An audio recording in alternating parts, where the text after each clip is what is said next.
Hey guys, it's Brett from Brooklyn Craft Company, and in this video series, I'm teaching you all the basics of knitting. In the last videos, we learned how to cast on and how to do the knit stitch, and in this video, I'm going to show you how to do the purl stitch. Okay, now we're going to learn how to purl. So far, we've knit every stitch, and we can see the fabric that we've created looks the same on the front and the back because we've knit every stitch of every row.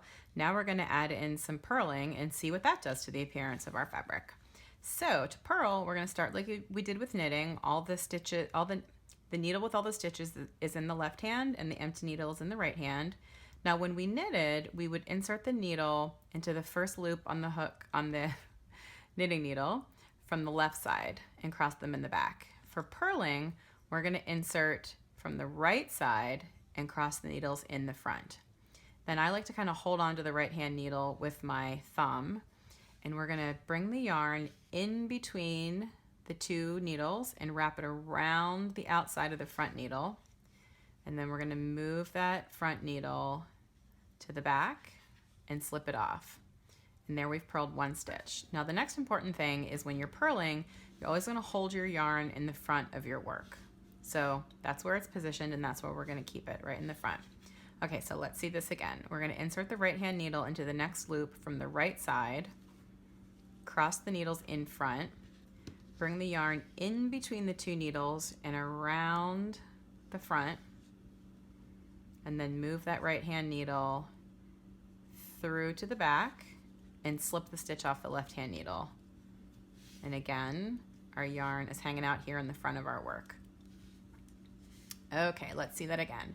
Inserting into the front, the next stitch from the right, crossing in the front, moving the yarn between the two needles and all the way around to the front, pushing that right hand needle through to the back and slipping the stitch off.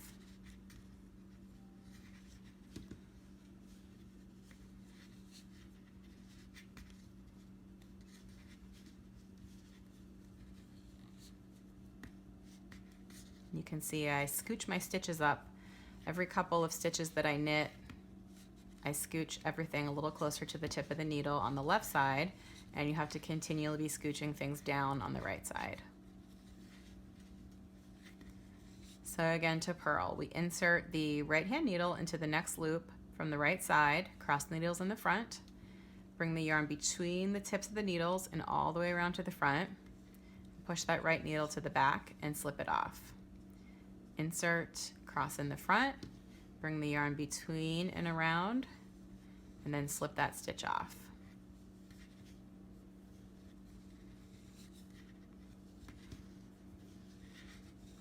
Okay, we purled one row. So let's see what happened. On this side of the fabric, things look pretty much the same. We're still seeing those same little bumps that we've been getting before, but when you turn it over, ta-da, we're getting a V stitch. And this kind of V appearance to the knit stitch is what most people think of as the classic look of knitting. That nice little V, that's called Stockinette Stitch, and that is achieved by knitting a row, purling a row, knitting a row, purling a row. So always knitting on the front side of the project and always purling on the back side of the project. That's what creates these little V's. So I'm going to quickly knit one row and then purl the next row so that you can see this continue to take place. So first I'm going to knit a row, which we already know how to do.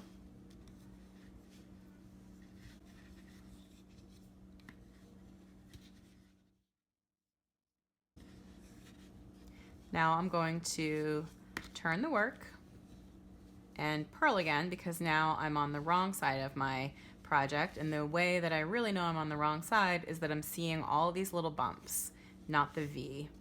So now let's talk about purling again. Let's do a little refresher. We're going to start by inserting the right hand needle into the first loop from the right side, crossing the needles in the front, putting the yarn between the two needles and wrapping it around, and then slipping that stitch off. So again, inserting from the right side, the yarn goes between and around, move the needle to the back and slip the stitch off.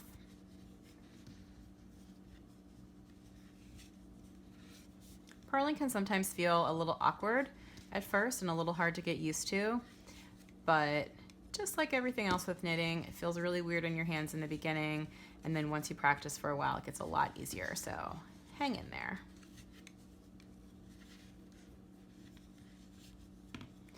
All right, let's talk through that stitch one more time. We're going to insert from the right side of the loop, bring the yarn between the needles and around to the front, and then move that right needle to the back and slip it off.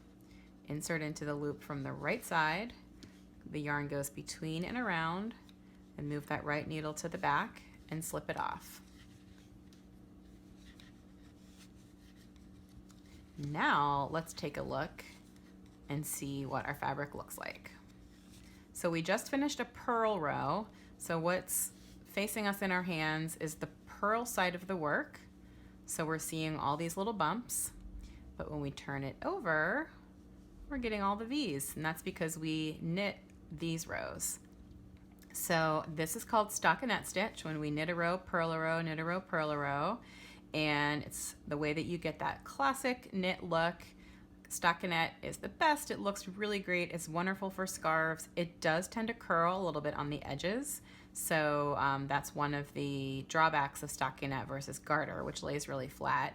So usually stockinette pieces have some kind of finishing or edging on them to prevent them from curling, but it's a great classic pattern that is used a ton in knitting. Obviously, this is what you think of when you think of a knitted sweater, is this great look.